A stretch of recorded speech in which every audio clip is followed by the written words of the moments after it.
13वें तीर्थंकर श्री विमलनाथ भगवान की जय।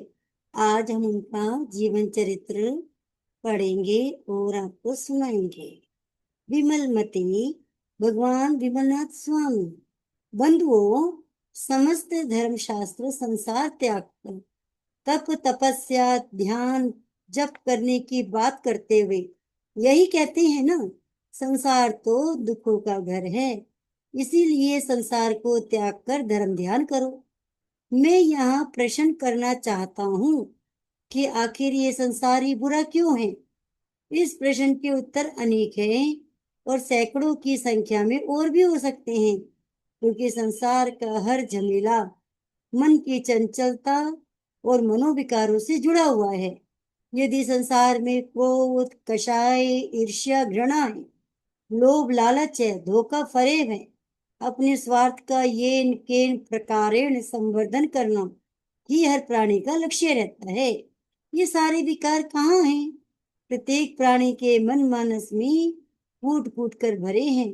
इसी से ये संसार गंदा है, छोड़ देने योग्य है। यह प्रश्न उठता है, क्या समस्त संसार त्यागियों में मनोविकार समाप्त हो जाते हैं? इस प्रश्न का उत्तर देने में विचार करना पड़ता है कि हाँ, हर उस त्यागी के संबंध में यह नहीं कहा जा सकता कि उससे इसका विकट संसार छूट ही गया या उसके मनोविकार समूल नष्ट हो गए। लेकिन जिस त्यागात्मा में संसार शून्य हो गया, जिसके मनोविकार मृत प्राय हो गए, उसे सच्चे अर्थों में सज्जन, संत या देवात्मा कह दिया जाए तो कोई अतिशयोक्ति नहीं। यह बात श्रवण भगवान विमलनाथ स्वामी के पावन उपदेश व चारित्र को पढ़ सुनकर जानी जा सकती है। तो आओ, तीर्थ गंगा के पावन प्रवाह में बहते हुए प्रभु विमलनाथ स्वामी के विमल चरित्र को पढ़ सुनकर हम जितना हो सके उतना अपने मन मानस को संयमित करें और प्रभु आज्ञा अनुसार चलकर उनके अनुयायी होने का गर्व प्राप्त करें। पूर्व का उज्जवल पक्ष।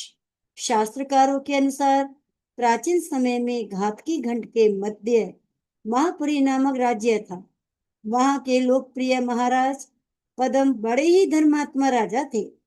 प्रजा का वात्सल्य भाव से पालन करना एवं संपूर्ण महापुरी में नैतिक धार्मिक व्यवहार का आदर्श प्रस्तुत करना राजा का परम लक्ष्य था। इस लक्ष्य की प्राप्ति हेतु वे स्वयं अपने कार्य व्यवहार का उदाहरण प्रस्तुत करके प्रजा से वैसा अनुकरण करने का आग्रह करते थे। राजा की धार्मिक रुचि विरक्ति में, वैराग्य में गहरी होती जा रही थी। इन्हीं दिनों में राज्य में विचरण करते हुए आचार्य सर्वगुप्त जी महाराज सत्संग पधारे। आचार्य श्री संग अपने धर्म प्रवचन में फरमाया कि यह देह क्षण भंगुर है, संसार क्षण भंगुर है, लेकिन धर्म एकमात्र ऐसा दीप है जो जीव को संसारिक भंवर जाल से बचा सकता है। धर्म ही उत्तम शरण है, धर्म ही प्राण है, धर्म ही सार। आचार्य श्री जी के प्रभावक वचन से राजा के हृदय में वैभव की जगह परभव का विचार गहराने लगा एवं वह वैराग्य के सागर में गोते लगाने लगे। राजा आचार्य श्री जी के सानिध्य में दीक्षा लेने उद्यत हो गए। प्रवर्जित होकर राजा ने संयम आराधना की और तीर्थंकर नाम कर्म का उपार्जन किया। आयुष्य के पूर्ण होने पर समाधि भाव से देह त्याग कर वे सहस्रार कल्प में विद्यमान देव बने। जन्म और वंश। कालांतर में कांपिल्यपुर के राजा कृतवर्मा और श्यामा देवी के कुल में इनके सुपुत्र बने। सहस्रार कल्प से निकलकर राजा पद्म सेन का जी वैशाख शुक्ल द्वादशी को उत्तर भाद्रपत्र नक्षत्र की शुभ घड़ी में माता के गर्भ में आया। माता श्यामा देवी ने शुभ सूचक 14 दिव्य स्वप्न देखे और उनका फल जानकर अत्यंत हर्षित हुई एवं सावधानी पूर्वक अपने महत्वपूर्ण गर्भ को पोषित करने में लगी रही।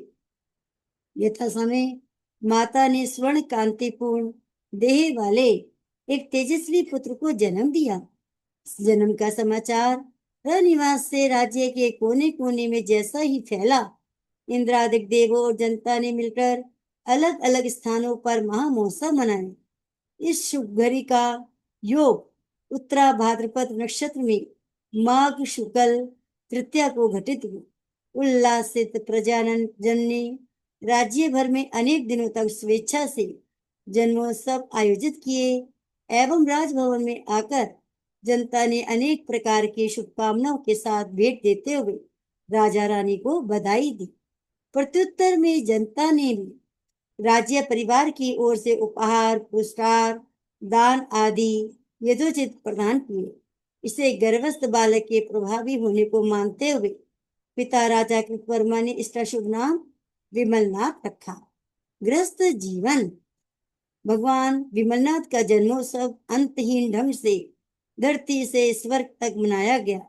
इंद्र के आदेश से देवांगनाओं ने आकर विविध कलाओं के साथ विमलनाथ स्वामी के शिशु रूप के समक्ष गीत गान करते हुए, विविध नृत्य करते हुए उत्सव को एक अलग ही छटा प्रदान की।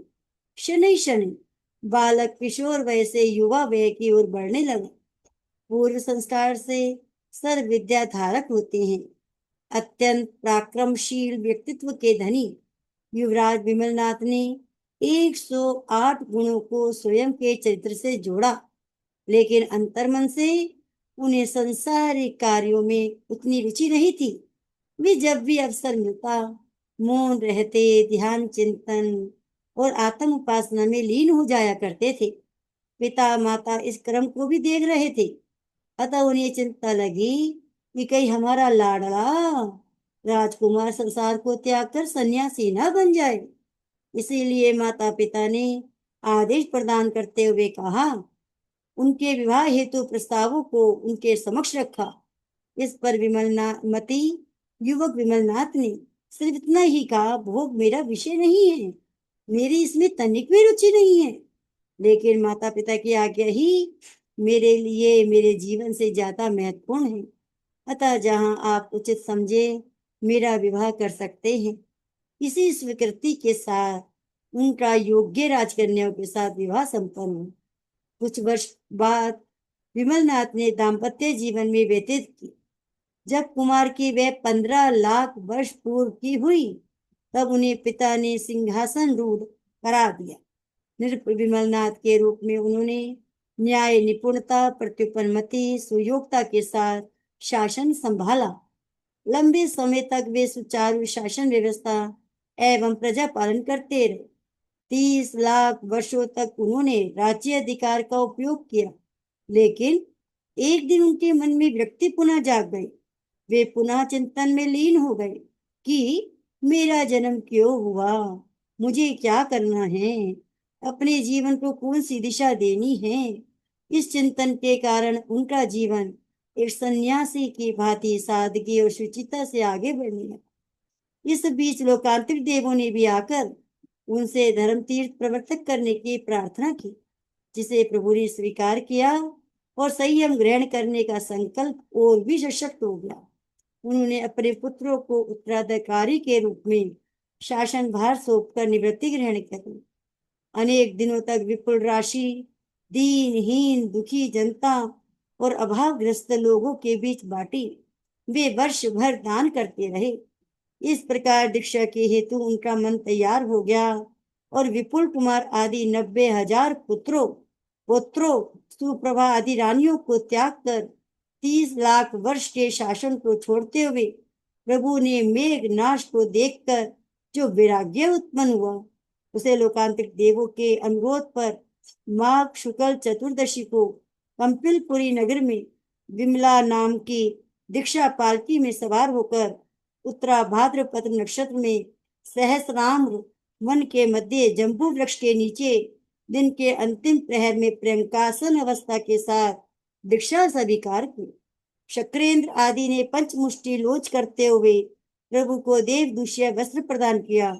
दीक्षा के समय आप 3 करण 3 योग के साथ ही मन प्रेम ज्ञान के धारक भी बने। आपकी दीक्षा में कोई दीक्षा गुरु नहीं था, लेकिन 1000 भव्य आत्माओं ने आपके साथ ही बेला तप की तपस्याओं के साथ दीक्षा ग्रहण की। जिसका प्रथम पारणा धान्यकूट नंदनपुर के राजा कनक पर राजा विशाख आदि के द्वारा परमानंद खीर से संपन्न कराया। अनेक वर्षों तक प्रभु महाव्रतों को धारण करके महान साधक बने। तत्पश्चात आर्य प्रदेश में विचरण करते हुए पौष शुक्ल षष्ठी के दिन कांपिल्य नगर में सहस्राम वन के मध्य जामुन के वृक्ष के नीचे खटकासन मुद्रा में दोपहर के बाद उत्तरा भाद्रपद नक्षत्र एवं रेवती नक्षत्र की संधि बेलन में आपको केवल ज्ञान प्राप्त हुआ। केवल ज्ञान के समय सर्वत्र शिशिर ऋतु थी। विमलनाथ प्रभु ने केवल ज्ञान से पूर्व 2 चातुर्मास किए एवं केवल ज्ञान के पश्चात इंद्रों के द्वारा 24 कोस की परिधि में समश्रण की रचना किए जाने पर पद्मासन में बैठते हुए जीव कल्याण हेतु अपनी प्रथम देशना प्रदान की। विमलनाथ भगवान की जय। प्रथम देशना एवं धर्म प्रभावना। प्रभु श्री विमलनाथ के केवली बन जाने पर सर्वत्र हर्ष व्याप्त था। देवताओं ने भी प्रभु के समक्ष आकर प्रथम देशना को सुना, जाना और ग्रहण किया। इस देशना से 12 कोटि प्राणियों को प्रतिबोध प्राप्त हुई। अनेक व्यक्तियों को तो इतनी तीव्र प्रेरणा प्राप्त हुई कि उन्होंने समस्रण में ही संयम स्वीकार किया और साधक जीवन बिताने लगे। केवली बनकर प्रभु विमलनाथ ने पुनः जन जन पद में विहार प्रारंभ किया। अपनी प्रभावपूर्ण देशनाओं के द्वारा असंख्य जनों के उद्धारक प्रभु को व्यापक सफलता प्राप्त हुई। इसी विचरण काल में प्रभु पूर्ववर्ती तीर्थंकरों की बातें एक बार द्वारिका नगरी में पधारे। द्वारिका नगरी में भी श्री प्रभु के समस्रण का आयोजन हुआ। प्रभु के आगमन की सूचना पाकर तत्कालीन द्वारिका नरेश स्वयंभू वासुदेव ने स्वर्ण मुद्राएं न्यौछावर करते हुए मार्ग भर में लोगों को उत्साहित किया एवं 12.5 करोड़ रौप्य मुद्राओं से जन समाज पुरस्कृत हुआ। भगवान की अमृतवाणी का श्रवण करते हुए राजा सपरिवार आया। साथ में जनता का विशाल समूह भी उपस्थित था। स्वयंभू वासुदेव ने सभी के समक्ष अपने हृदय की जिज्ञासा प्रस्तुत करते हुए प्रभु से पूछा कि मेरे चिर प्रतिद्वंदी मेरठ राजा के प्रति द्वेष भाव क्यों है? मैं उनके पराक्रम को सहन क्यों नहीं कर पाया और उन्हें प्रचंड युद्ध में पराजित करके मृत्यु के घाट उतार दिया। इस स्थिति में वे कैसे अपने द्वेष को शांत करूं, अपने मन को चुभने वाली अशांति का शमन कर सकूं। वासुदेव पुनः प्रभु से बोले, इस संबंध में समाधान देकर स्वस्थ बनाने की कृपा करें। भगवान ने सारी बात को सुनते हुए अपनी सर्वज्ञ दृष्टि से राजा को समाधान दिया। प्रभु ने कहा, तुम्हारा ये कट्टर शत्रुता भाव किसी एक जन्म का नहीं है। तुम दोनों ही जीव अनेक जन्मों से एक दूसरे के विरुद्ध ईर्ष्या रखते हुए एक दूसरे को चोट पहुंचाते हुए समाप्त होते रहे हो। पूर्व जन्म में भी तुमने अपनी कट्टरता तो दुश्मनी और रंजिश से स्वयं को रंजित कर दिया। वासुदेव ने पूछा, प्रभु ऐसा क्यों हुआ? यही तो मैं जानना चाहता हूँ। क्या आप मुझे मेरे पूर्व जन्मों का विस्तार पूर्वक परिचय करा सकते हैं? प्रभु ने इस आग्रह को स्वीकार करते हुए कहना प्रारंभ किया। एक समय किसी नगर में धनमित्र नाम का एक राजा राज्य किया करता था, जिसका एक परम मित्र था बलि। बलि भी कभी एक छोटे राज्य का स्वामी था, किंतु वह राज्य उसके हाथ से निकल जाने पर बड़ा दुखी था। धनमित्र ने उसकी इस अवस्था को अनुभव करते हुए सहृदयता पूर्वक अपने ही राज्य में आश्रय दिया। विपन्नता की घड़ी में सच्चा मित्र ही किसी के जीवन में सहयोग का हाथ बढ़ा सकता है। धनमित्र ने भी बलि को मित्रता पूर्वक सम्मान के साथ राज्य में उचित स्थान दिया, लेकिन बलि स्वभाव से सरल नहीं था। वे बड़ा प्रपंची और कुत्सित प्रवृत्ति का राजा था। एक दिन जब दोनों मित्र जुआ खेल रहे थे, तो एक दाव हारने पर बलि ने धनमित्र को उत्तेजित कर सारा राज्य दाव पर लगवा दिया। परिणाम तो निश्चित था, राजा धनमित्र हार गया। इस हार के साथ ही धनमित्र के हाथ से उसकी राज्य संपदा और संपूर्ण वैभव हाथ से निकल गया। धनमित्र को इससे बड़ी पीड़ा हुई। उसने विचार किया कि मैंने तो बलि को अपना मित्र जानकर सहायता दी, किंतु इसने तो मुझे राजा से रंग बना दिया। वह तिलमिला उठा। उसका मन प्रतिशोध की अग्नि में दहकने लगा। सुयोग से किसी आपातकाल में उसे आचार्य सौम्य के दर्शन हुए। स्वामी सौम्य ने उसकी मनस्थिति को पूर्णता पढ़ते हुए उसे उपदेश दिया कि ये संसार इसी तरह के फरेबों, धोखों और छलनाओं से छलनी है। आचार्य सौम्य के परामर्श भरे प्रवचन सुनकर धनमित्र संयमी जीवन जीने हेतु तत्पर हो गया, भिक्षु बन गया। किंतु उसके हृदय में प्रतिशोध की जो चिंगारियां चटर रही थी, प्रज्वलित थी, उसको ही नित्य प्रति लटकाने में लगा रहा। उसने संकल्प किया कि यदि मेरी साधना का तनिक भी फल है तो मैं अगले जन्म में बलि से अवश्य बदला लेना चाहूंगा। इधर राजा बलि ने भी राज्य आदि को त्याग कर कठोर तपस्या प्रारंभ करी। वह भी हठ योगी था। सूर्य की ओर आंख उठाकर तापना लेता, निरंतर पाषाण की भांति बिना हिले डुले साधना करता रहता था। इस कठोर साधना में वह भूख प्यास दृष्टि हिलाना ही भूल जाया करता था। फलता दोनों ही हठ योगी साधकों को स्वर्ग की प्राप्ति तो हो गई, लेकिन वैर से मुक्ति नहीं मिली। दोनों में से एक साधु वासुदेव मेरठ के रूप में और राजा बलि का जीव दूसरे रूप में प्रति वासुदेव बनकर इस भूलोक पर आया। पूर्व जन्मों के क्रोध प्रतिशोध आदि के कारण वर्तमान में भी परस्पर भयभाव सघन हो गया, जिसका परिणाम एक जीव की हत्या के साथ अनेक जीवों के मरण के रूप में घोर युद्ध के रूप में सामने आया। इधर जो क्रोध आवेश कषाय भाव अशांति आपको मिली, उसका परिणाम भी स्पष्ट है। प्रभु से अपने कई जन्मों का विवरण जानकर राजा प्रभु की सर्वज्ञता पर समर्पित हो गया। उसने वही यही कहा कि मुझे क्या करना चाहिए, आप मुझे आज्ञा प्रदान कीजिए। प्रभु ने कृपा पूर्वक जनहितैषी बात कहते हुए समता शांति और क्षमा का उपदेश दिया। प्रभु की अमोघ वाणी से वासुदेव के मन में बसी वैमनस्य की ग्रंथि खुल गई। उसका मन उज्जवल भावों से ओतप्रोत हो गया। दोनों ही भाइयों ने श्रावक धर्म स्वीकार कर लिया और वे प्रभु के अग्रणी भक्तों के रूप में अंत समय तक सेवा करते रहे।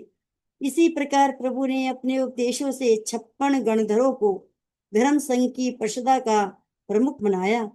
5500 केवली आत्माओं ने प्रभु की प्रेरणा से केवल ज्ञान प्राप्त किया।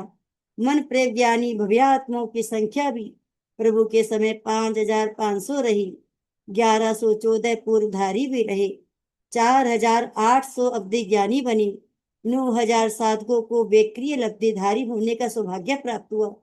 प्रभु के दर्शन चिंतन के प्रवक्ता 3200 वादी भी धर्म संघ की शोभा बनी। इतने बड़े विशाल संघ में पंच महाव्रतधारी साधुओं की संख्या भी 68,000 थी। सातवीं मंडल में 1,08,000 साध्वियां धर्म प्रभाव न कर रही थीं। 2,08,000 श्रावक 12 व्रतों के पालन में लगे हुए थे। इसी धर्म संघ का महत्वपूर्ण अंग घर घर में बैठी बहन बेटियों के रूप में 4,24,000 श्राविकाओं के रूप में द्रष्टव्य था। परिनिर्वाण। इस प्रकार प्रभु ने सर्वांग साधना में जीवन जीते हुए व्यापक मानव कल्याण के शुभ कर्म में व्यस्त रहते हुए आयुष्य के अंतिम छोर को अनुभव किया तो गिरिराज समेत शिखर पर पधार कर 1 माह का अनशन प्रारंभ किया और शेष 4 आघाती कर्मों का विनाश करने में पूर्णतः सफल रहे। भगवान के साथ अनेक आत्माओं ने असमय शिखर में अंतिम साधना करते हुए शुद्ध बुद्ध मुक्त अवस्था में निर्वाण को प्राप्त किया। प्रभु विमलनाथ स्वामी ने भी आषाढ़ कृष्ण सप्तमी के दिन पुष्य नक्षत्र का शुभ योग आने पर 60 लाख वर्ष की आयुष्य को भोग कर निर्वाण प्राप्त किया। बोलिए श्री विमलनाथ भगवान की जय। हमारे भी इस तरह से कर्म मल दूर हो, नष्ट हो, घाती अघाती सभी अष्ट कर्म की समाप्ति हो और हम भी मोक्ष को प्राप्त करें। जय गुरुदेव, जय महावीर, जय प्रेम सुख, जय गुरुनामी। नमो जिनाणम जिये भयानम।